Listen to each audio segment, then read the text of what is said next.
Hi friends, आज की इस वीडियो में बात करेंगे कि आखिर कुछ लोगों के दांत टेढ़े मेढ़े क्यों होते हैं और क्यों आगे चल के उन लोगों को ब्रेसेस का ट्रीटमेंट करवाना पड़ता है। तो अगर आप ब्रेसेस के ट्रीटमेंट करवाना चाहते हैं या ब्रेसेस के पेशेंट है तो मेक श्योर इस वीडियो को पूरा देखिएगा। साथ ही साथ चैनल को सब्सक्राइब करके वीडियो को लाइक और शेयर जरूर करिएगा। चलिए स्टार्ट करते हैं। तो गाइस, जैसे कि आप लोगों को पता होगा कि कुछ लोगों के जो दांत होते हैं टेढ़े मेढ़े होते हैं, एक के ऊपर एक चढ़ा होता है, आगे पीछे होते हैं, तो ऐसे लोगों को ब्रेसेस का ट्रीटमेंट करवाना होता है। तो ऐसे में दांतों के ऊपर ब्रेसेस लगा दिए जाते हैं और उससे आपके दांतों को सीधा किया जाता है। तो यहाँ पे सवाल है जो कुछ बहुत से ब्रेसेस के पेशेंट पूछते हैं कि उन लोगों की जो दांत है वो टेढ़े मेढ़े क्यों है, क्योंकि इनके जो चांसेस होते हैं बहुत ही कम होते हैं, ना के बराबर लोगों के टेढ़े मेढ़े दांत होते हैं। तो ऐसा क्या होता है कि जिन लोग के दांत टेढ़े मेढ़े होते हैं तो इनके क्यों आखिर दांत आगे पीछे हो जाते हैं, तो इसका जवाब चलिए अब जानते हैं। तो वैसे इसके दो रीज़न है। ठीक है, पहला रीज़न ये है, जैसे कि आपको पता होगा कि हम लोग के दो जॉ होते हैं, एक ऊपर का जॉ होता है, एक नीचे का जॉ होता है, और हम लोग के टोटल 32 टीथ होते हैं, यानी कि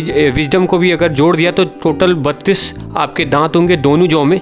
तो होता ये कि जैसे एक जॉ में हर दांत के पेयरिंग होती है, यानी कि 2 इंसिजर, 2 कैनाइंस, 2 प्रीमोलर, तो हर जॉ में हर दांत की डबल पेयरिंग होती है।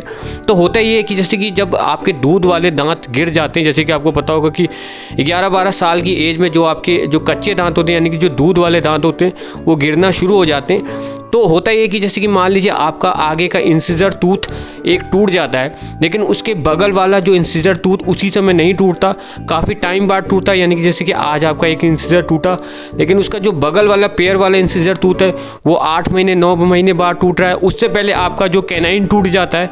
तो होता ये कि जो आपका जो दूध वाला दांत होता है वो छोटा होता है, कच्चा होता है, लेकिन जब परमानेंट टीथ आपके आएंगे, पक्के दांत आएंगे, तो वो मजबूत तो होता ही है, साथ ही साथ साइज़ में भी बड़ा होता है। तो होता ये कि अगर आपका पेड़ वाला जो दांत है वो नहीं टूटेगा, उससे पहले कोई दूसरा दांत टूटेगा तो वो अपनी जगह पे आ जाता है और वो पूरी जगह घेर लेता है, क्योंकि उसका साइज़ बड़ा होता है। और वही उसका जो पेयर वाला दूध है, जैसे कि कैनाइन आपका, जैसे कि मान लीजिए इंसिजर टूट गया, उसका बगल वाला नहीं टूटा, कैनाइन पहले टूट गया, तो कैनाइन आके अपनी जगह घेर लेगा।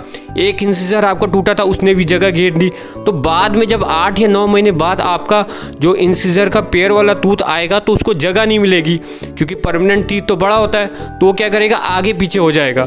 तो इसी के चलते बहुत से जो पेशेंट होते हैं उनके दांत टेढ़े मेढ़े हो जाते हैं, और ये इसीलिए होता है क्योंकि जो दांत का पेयर वाला दांत है वो अगर टाइम पे ना टूटे तो ऐसा हो जाता है। तो ऐसे में मैंने देखा कि बहुत सी फैमिली ये करती है कि अगर वो देखती कि उनके जो बच्चे हैं, छोटे बच्चे हैं, उनके घर में उनके जो दूध वाले दांत जैसे एक टूट जाता है, तो उसका जो पेयर वाला है उसको भी वो लोग हिला हिला के ज़बरदस्ती तोड़ देते, और ऑर्थोडोंटिस्ट के पास भी कुछ लोग लेके चले जाते हैं ताकि आगे चल के दांत टेढ़े मेढ़े ना आ जाए, क्योंकि ये एक बहुत बड़ा रीज़न होता है। अगर आपका पेयर वाला दांत टाइम पे ना टूटे तो आगे चल के आपके दांत टेढ़े मेढ़े हो सकते हैं, जिसके बाद आप ब्रेसेस ट्रीटमेंट आपको करवाना पड़ता है, पैसे खर्च करने पड़ते हैं ताकि आपके दांत सीधे हो सके। वेल, इसके बाद एक और बहुत कॉमन रीज़न है क्यों आपके दांत जब दूध वाले गिर जाते हैं उसके बाद जब पक्के दांत आते हैं वो टेढ़े मेढ़े आते हैं।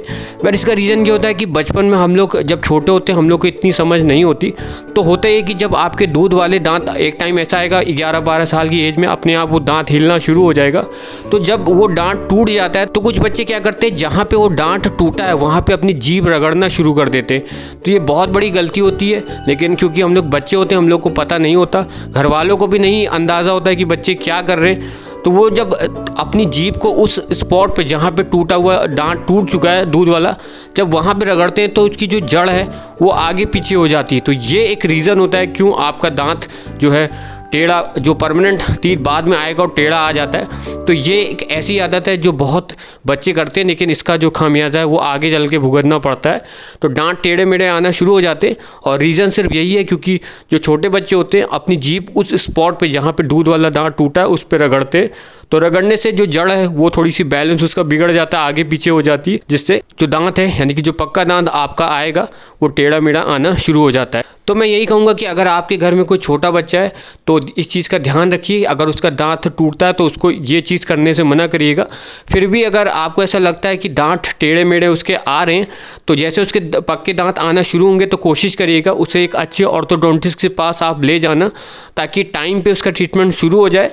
और क्योंकि दांत जब आपके पक्के दांत आते हैं उसी समय अगर आप ब्रेसेस का ट्रीटमेंट स्टार्ट कर दें तो जो रिज़ल्ट है वो 6 महीने में पूरा हो जाता है। 6 महीने में दांत पूरी तरह से अलाइन हो जाते हैं।